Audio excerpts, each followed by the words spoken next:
How's it going, gang? It's the final render here. Today is the 23rd of October 2019, which means it is 58 years until Great War Day, where in the Fallout universe the bombs dropped and the world ended. But today, Bethesda have dropped an actual bomb on the Fallout 76 community with a brand new patch which has a very interesting element to it. So they've introduced patch 14, which has got some nice quality of life improvements. It's added some new content, but there is one thing in this update which has now made it trending on #1 on Twitter for me in the UK, and that is that Fallout 76 has now got a monthly subscription service starting today. The monthly subscription service is called Fallout First, and will be available on all platforms in just a few hours' time. So I'm going to discuss this update, and I'm going to talk about what you get inside the actual membership scheme, talk about the price, and then talk about it as a whole. But before we get into that, tomorrow I will be live streaming with Bethesda staff in their offices, and I'm sure this is going to be a very hot topic. So if you guys want to go ahead and follow Bethesda on Twitch right now, tomorrow you'll be able to see me playing Fallout 76 with the Bethesda staff, and I presume there'll be lots of people in the comments section, and we'll probably even talk about some of the features ourselves during that live stream. So go ahead and hit follow, and I will see you tomorrow. But guys, please, I beg you, please think about this in a rational way, and please don't hate me. I'm just the messenger. Let's talk about this rationally as grown-ups in the comment section, please. Because I can understand, totally, why some of you guys may be upset about this. But again, let's try to be rational about this, because I can understand why this is very divisive. So, Fallout First will be available on all platforms as of today. And in the monthly subscription service, you will get access to private worlds, an unlimited scrap box, a survivalist tent, a monthly supply of atoms, a ranger armor outfit, and also some unique icons and emotes that are specially unique to the membership scheme. So, let's talk about what each of these are, and you can decide if they are worth it for you as an individual.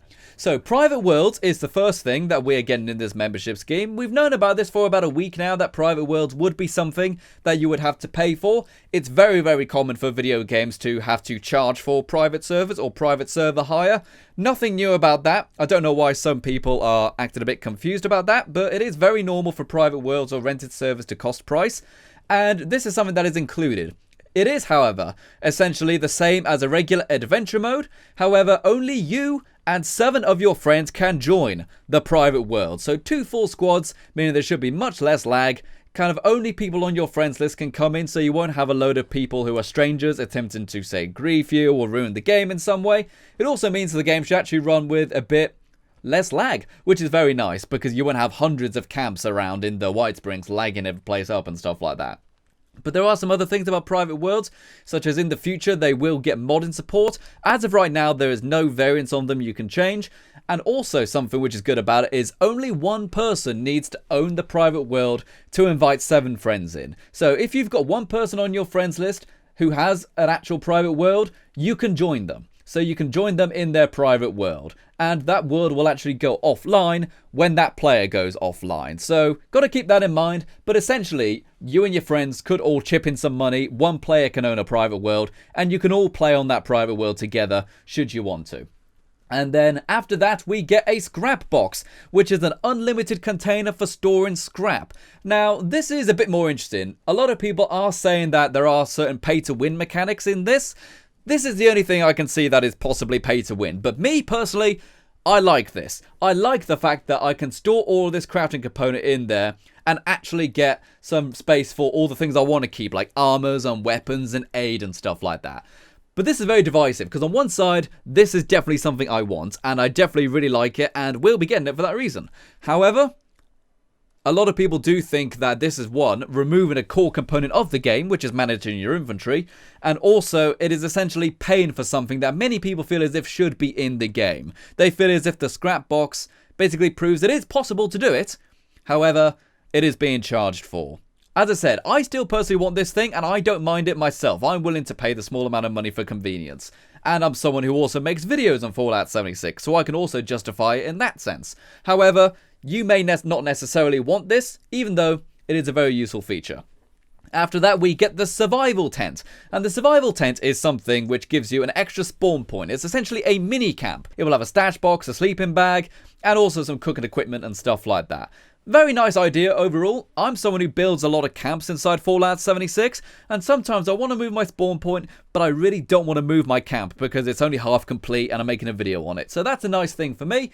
And if you're someone who has put a lot of emphasis on building a really nice camp and you don't want to move it, this could be something you want. And then after that, we get something which is the most notable thing in this, and that is that every month you will get 1,650 atoms per month. No questions asked. At the start of every month, you will get this, and you can spend that on whatever you want. And also, you will get special discounts for items inside the Atomic Store using atoms. So not only are they giving you a bunch of atoms for a pretty good price, actually, more on the price later, but also you're getting exclusive discounts inside the Atom Store. They haven't said if there are exclusive items in the Atom Store that you can purchase with atoms or not, but you do get special offers, which is pretty cool. And presumably every month you'll be getting something cool, and the first thing you are getting is the NCR armor outfit, the Ranger armor. Now this is obviously very polarizing because on one side it's a very cool armor, looks really good, isn't actually in the game as of yet, but many people will want this, and I can definitely see people maybe paying for 1 month just to get this armor outfit and then not renewing their subscription. I can totally see that, and tell you the truth, there's nothing wrong with that, really. I mean, if you pay the amount, then it's still a nice outfit you can get in the game after all, right? You don't have to keep renewing it necessarily. But then again, a lot of people will say, you knew we wanted that. You knew we wanted this item. But at the same time, you're going to charge this monthly subscription to get it, and it may rub some people the wrong way. And then after that, we also get a bunch of icons and emotes that only members can use, which is pretty nice overall. Not too fussed about it myself, but it is a nice thing to prove that you are a member of Fallout First. And now, let's talk about the price of this thing, because this is obviously the ultimate thing you need to decide in purchasing something like this. And in the UK, the 1 month subscription service, which auto-renews every month, is £12. And a year-long subscription service is £100, which is a 36% discount than if you just have an auto-renew every month. Now, hear me out before you start getting angry about this. That is actually not too bad a value if you are someone who buys atoms every month. If you're someone who doesn't buy atoms, then yes, I don't necessarily see how it would be a good value. But if you buy atoms every month, getting 1,650 for £12 is actually not bad a price, especially considering all the extra things you get, and you also get discounts on items in the future. But again, that's only really going to be a factor if you are someone who buys atoms a lot already. And, you know, a 33% discount for a monthly, for an annual one, yep, that's a pretty nice discount, but overall, I'm not too certain if many players will get it in year bulk. They'll probably get it month to month, ultimately. But let's talk about this as a whole now. I personally think it's good value for money if you're someone who buys atoms every month. And I also think the stuff you get in there is pretty good. Personally, I don't think there's anything in there that is pay to win, because ultimately, having your special item, your scrap box, which gives you unlimited storage, isn't going to help you in a battle. It's not going to help you necessarily level up quicker. It's not even going to help you craft stuff any quicker. It's just going to make things a bit easier in the long run. But I can definitely see why something like that may be construed as pay to win. I think they're giving you a nice amount of atoms every month, and private servers, typically you do have to pay for private servers in video games anyway. But let's also talk about something which is very alarming about this, but I think it's definitely worth mentioning, and that is that this is essentially the same subscription service as the Elder Scrolls Online, another Bethesda game, which is actually one of the most successful MMOs around right now. In fact, I think it's won many MMO of the Year awards and stuff like that. It's also one of the most popular MMOs at the minute. And they have something very similar. You get an unlimited crafting box in there so you can make your potions and stuff and repair your weapons with unlimited resources. You also get a certain amount of crowns every month, and that is ESO's monthly kind of special currency. You know, their premium currency are called crowns, and you get an amount of them. And you can also get special rewards in there as well, which you don't necessarily get with this one. So, overall, do I think it's a good idea for Fallout 76 to do this? Yes and no. I think they've timed it a bit difficulty, considering other competition coming out on the market, and also with Wastelanders being pushed back. But overall, I think this is a good thing for Fallout 76. Fallout 76 has always been a very soft MMO, and I've always felt as if it's needed to commit to one way or the other. Is it going to have kind of more traditional multiplayer, cosmetic-only Atomic Shop stuff, or go to a monthly subscription service? I think it's better to go for a monthly subscription service, because people want free content, but they don't necessarily want to spend a lot of money in the Atom Store in order to get that kind of stuff. But this will mean, if you're someone who already enjoys the games a lot, and if you already spend atoms, this is a way you can finance the development of the game, get the free content update out, and also make the game grow as a whole, because there is always a monthly subscription service coming in to Bethesda so they can finance the game's development. But obviously, let's address the elephant in the room here. Nobody necessarily enjoys paying more money, especially for a game which already costs money. Now, it is true that Fallout 76 now is only about half the price as it was from when it launched. Bethesda, I believe, kind of have acknowledged it's not necessarily the same amount of gameplay as a regular single-player game in some cases, and many people just aren't necessarily willing to pay full price for a game like 76. However, it is half price now, and there is now a subscription service. Personally, it would not surprise me if the game now goes free to play very soon. I think that would be definitely in its best interest, if I'm completely honest, if they have a system like this.